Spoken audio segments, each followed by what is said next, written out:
Hello everyone, जय माता दी। शारदीय नवरात्रि आने वाली है तो सबसे पहले आपको शारदीय नवरात्रि की बहुत बहुत शुभकामनाएं।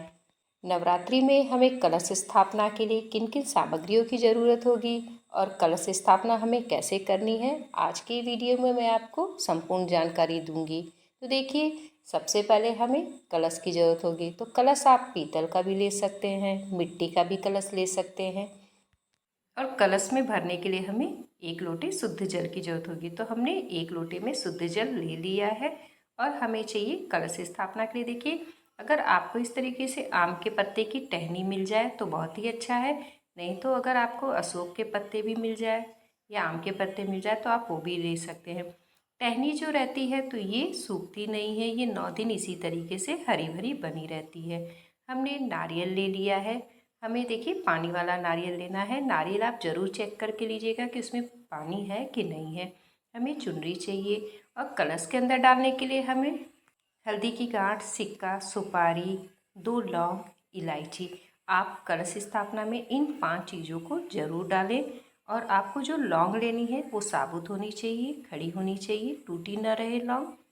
और आप इसमें अक्षत और फूल भी डाल सकते हैं। तो देखिए, हमने कलावा भी ले लिया है, क्योंकि नारियल पर हमने जो चुनरी लगाएंगे हम उस पर कलावा से उसको अच्छी तरीके से बांध देंगे। तो हमें कलावा भी लेना है।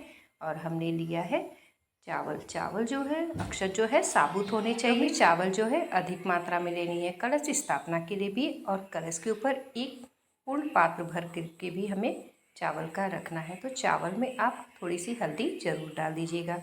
कलश स्थापना जो है माता रानी के दाहिने साइड की जाती है। तो हमने इस तरीके से चावल की ढेरी रख दी है। अगर आप अष्टदल कमल नहीं बना पाते हैं तो आप चावल की ढेरी भी रख करके कलश की स्थापना कर सकते हैं। या आप अगर ये चावल को लाल, पीले और हरे कलर में कर देते हैं तो आप सुंदर सा अष्टदल कमल बना करके भी स्थापना कर सकते हैं। तो देखिए, इस प्रकार से हमें अष्टदल कमल बनाना है। अष्टदल कमल बनाने के बाद हम कलश में सबसे पहले कलश के कंठ पर उस पर हम कलावा बांधेंगे। देखिए, कंठ को हमेशा खाली नहीं रखा जाता है, इसीलिए कंठ पर आप कलावा ज़रूर बांधें। और उसके बाद हम कलश के अंदर सबसे पहले गंगा जल डालेंगे। अगर आपके पास अधिक मात्रा में गंगा जल है तो आप डाल सकते हैं, या आपके पास कम मात्रा में है तो आप थोड़ा ही जल डालें। तो हमने गंगा जल डाल दिया है। अब हम 1 लोटा जल डाल देंगे और हमें कंठ तक कलश के जल भरना है। कलश पर स्वास्तिक बनाएंगे। तो स्वास्तिक आप चंदन से या रोली से आप बना सकते हैं। तो हम रोली से स्वास्तिक बनाएंगे कलश पर।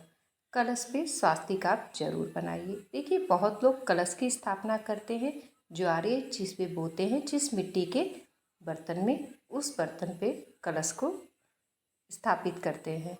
लेकिन आप इस तरीके से भी चावल के अष्टदल कमल बना करके आप कलश की स्थापना कर सकते हैं। तो देखिए, हमने इस तरीके से हमें पूर्ण रूप से स्वास्तिक बनाना है। स्वास्तिक बनाने के बाद हम कलश के अंदर मैंने आपको पहले ही बताया था कि हमें ये 5 चीज़ें डालनी ज़रूरी है कलश में। हल्दी की गांठ, सिक्का, सुपारी, 2 लौंग और इलायची, और थोड़े से अक्षत और फूल भी हम कलश में डाल देंगे। अब हम कलश के ऊपर आम के पत्ते की टहनी रखेंगे।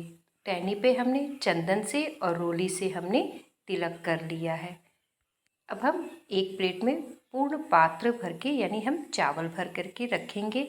और देखिए, हमने नारियल पर चुनरी भी बांध दी है और कलावा भी लपेट दिया है।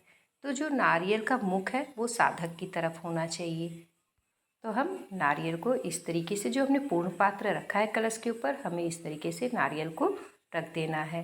तो इस तरीके से हमने कलश को, अब ये जो हमने अष्टदल कमल बनाया हम उस पर स्थापित कर देंगे। अगर आप ज्वारे पर, जो मिट्टी में ज्वारे उगाए जाते हैं, तो आप उस पर भी कलश की स्थापना कर सकते हैं, लेकिन माता रानी के दाहिने साइड ही आप उसे रखेंगे और उस पर आप कलश को विराजमान कर देंगे। तो इस प्रकार से हमें नवरात्रि में कलश की स्थापना करनी है।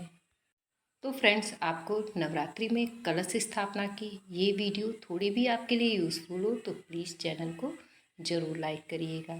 आप सभी को जय माता दी।